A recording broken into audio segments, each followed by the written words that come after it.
reproduction. So you have learned earlier the structure of a flower. तो आप already previous video में देख चुके हो कि एक फ्लावर का स्ट्रक्चर बेसिकली कैसा होता है and you know that the flowers are the reproductive part of a plant. और हमने ये भी देखा था कि किसी भी प्लांट का बेसिकली टू पार्ट्स होते हैं, one is the vegetative one and the second one is the reproductive. तो जो आपका बेसिकली प्लांट होता है, जैसे उसका रूट्स है, स्टेम्स है, so that will be consider under a term of the vegetative part, जो उसकी पूरी लाइफ लॉन्ग में हेल्प करता है. वाइल अगर हम बात करते हैं फ्लावर की, तो फ्लावर जो है वो रिप्रोडक्टिव पार्ट होता है बिकॉज वो रिप्रोडक्शन में हेल्प करता है. Now stamens are the male reproductive part and the pistil are the female reproductive part. सो अगर आप यहाँ पर देख सकते हो, सो ये क्या है, this is the diagrammatic of a flower. तो ये फ्लावर में आप क्या देख सकते हो कि इन्होंने बोला है कि जो स्टैमन होता है वो क्या है, वो मेल रिप्रोडक्टिव पार्ट होता है फ्लावर का. और स्टेमिन के अंदर आता है एंथर, जो आप ये देख सकते हो येलो येलो कलर का, दिस इज़ अ एंथर. और ये जो आपको पतला सा थ्रेड लाइक स्ट्रक्चर दिख रहा है, that will be the filament. और अगर हम बात करते हैं फीमेल रिप्रोडक्टिव पार्ट की, तो उसे हम बोलते हैं पिस्टल. अब इस पिस्टल के अंदर थ्री थिंग्स आती है बेसिकली. तो first one is the stigma, यहाँ पर आप देख सकते हो. फिर एक ये ट्यूब लाइक स्ट्रक्चर है जिसको हम बोलते हैं स्टाइल. और फिर नीचे आप यहाँ देख सकते हो, this is the ovary. So this is the female reproductive part and this is the male reproductive part. अब कुछ प्लांट्स ऐसे होते हैं जिसमें दोनों पार्ट्स अवेलेबल होते हैं और कुछ ऐसे होते हैं जिसमें सिर्फ एक ही पार्ट अवेलेबल होता है. ठीक है, तो यहाँ पर आप एग्जाम्पल भी देख सकते हो. So let's begin with that. तो स्टेमन में हमने क्या देखा कि एक एंथर होता है और फिलामेंट होता है, और इन दोनों को ही हम क्या बोलते हैं, स्टैमन, जो कि एक मेल रिप्रोडक्टिव पार्ट होता है. वाइल अगर हमने बात की है पिस्टल की, तो इसमें एक स्टिग्मा है, स्टाइल है, ओवरी है, और ओवरी के अंदर होते हैं ओव्यूल्स. ठीक है. Now the activity. Take a mustard, China rose, petunia flower and separate its reproductive part. Study the various part of a stamen and a pistil. तो आपको क्या करना है, आपको मस्टर्ड या चाइना रोज या पेटोनिया फ्लावर जो होता है उसका जो रिप्रोडक्टिव पार्ट होता है, आपको उसको सेपरेट करना है, अलग अलग करना है. और उसके बाद जो स्टेमिन है और जो पिस्टल है, आपको उसको स्टडी करना है. जैसे आप यहाँ पर देख सकते हो कि ये एक फ्लावर है, और यहाँ पर आप क्या स्टडी कर सकते हो, यहाँ पर आपको एंथर भी दिख रहा है, यहाँ पर आपको फिलामेंट भी दिख रहा है, और ये स्टेमिन में आता है. यहाँ पर आपको स्टिग्मा दिखता है. Now it is a style and here is a ovary. ठीक है. सो इन दिस वे आप क्या करोगे, एक तरीके से आप उसका डायसेक्शन करोगे, या फिर इवन आपकी टीचर्स भी आपको दिखा सकती है.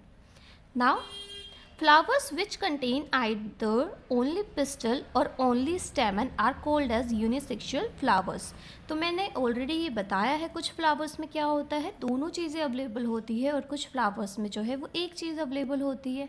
अगर इन केस इट हैपन्स कि जो फ्लावर है जिसके पास सिर्फ पिस्टल हो या सिर्फ स्टैमेन अवेलेबल हो, तो उन्हें हम बोलते हैं यूनिसेक्सुअल फ्लावर्स.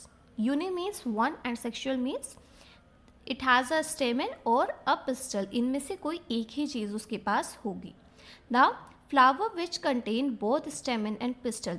अगर कोई ऐसा फ्लावर है जिसके पास दोनों स्टेमन और पिस्टल, मतलब मेल रिप्रोडक्टिव पार्ट और फीमेल रिप्रोडक्टिव पार्ट दोनों अवेलेबल है, तो उस फ्लावर को हम बोलते हैं बायसेक्सुअल फ्लावर्स.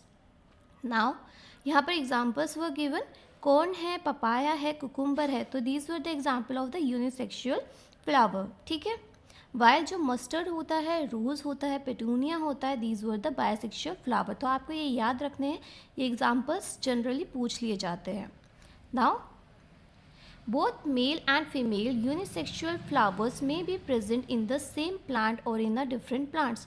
तो कई बार क्या होता है कि जो मेल और फीमेल यूनिसेक्सुअल फ्लावर्स होते हैं वो कभी कभी सेम प्लांट्स पे भी पाए जाते हैं और कभी कभी वो अलग प्लांट्स पे पाए जाते हैं. लाइक अगर हम बात करते हैं, you can see it over here, कि यहाँ पर क्या है, यहाँ पर आपको पिस्टल भी अवेलेबल है और यहाँ आपको स्टेमन भी अवेलेबल है, मतलब मेल और फीमेल जो है वो एक ही फ्लावर में अवेलेबल है. वाइल कुछ फ्लावर्स ऐसे भी होते हैं जिसमें सिर्फ फीमेल अवेलेबल होता है या सिर्फ मेल ही अवेलेबल होता है. ठीक है. I hope it is clear to all. Now could you identify. तो आप क्या ये आइडेंटिफाई कर सकते हो कि वहाँ पर एंथर या फिर जो फिलामेंट होता है स्टेमन का अवेलेबल है या नहीं। Now another anther contain pollen grains which produce male gamete. तो अब आपको क्या ध्यान में देना है कि जो एंथर होता है उसके पास होते हैं पोलन ग्रेन्स, जिसके अंदर जो बेसिकली क्या प्रोड्यूस करता है, जो प्रोड्यूस करता है मेल गैमेट। वाइल जो पिस्टल होता है उसके पार्ट्स होते हैं स्टिग्मा, स्टाइल और ओवरी। ओवरी के अंदर एक या एक से ज़्यादा ओव्यूल्स पाए जाते हैं। द फीमेल गैमेट और the egg is formed in an ovule. और जो फीमेल गैमेट है या फिर जो एग होते हैं वो कहाँ पर फॉर्म्ड होते हैं, वो ओव्यूल के अंदर पाए जाते हैं, जो कि कहाँ पर होता है, ओवरी के अंदर होता है। ठीक है, so here what you can say कि यहाँ पर ओवरी है, ओवरी के अंदर ओव्यूल है, बेसिकली एक या एक से ज़्यादा ओव्यूल्स हो सकते हैं। और वो जो ओव्यूल है वो क्या फॉर्म करते हैं, वो फीमेल गैमेट या फिर एग फॉर्म करते हैं। वाइल अगर हम बात करते हैं इन सेक्सुअल रिप्रोडक्शन, तो a male and a female gamete fuse to form a zygote. मतलब अगर हम बात करें सेक्सुअल रिप्रोडक्शन की, तो वहाँ पर एक मेल होता है और एक फीमेल होता है। जब वो फ्यूज़ करते हैं तो वो क्या करते हैं, वो जाइगोट को फॉर्म करते हैं, वहाँ पर जाइगोट बनता है। ठीक है, now Bhujo wants to know how male gamete in the pollen grain reaches the female gamete present in the ovule। तो अब ये भूजो ये जानना चाहता है कि जो मेल गैमेट है वो आखिरकार जो पोलन ग्रेन्स के अंदर मेल गैमेट होता है वो फीमेल गैमेट के पास कैसे पहुंचता है, मतलब उसके ओव्यूल्स तक कैसे पहुंचता है। So that will be discussed in a next video.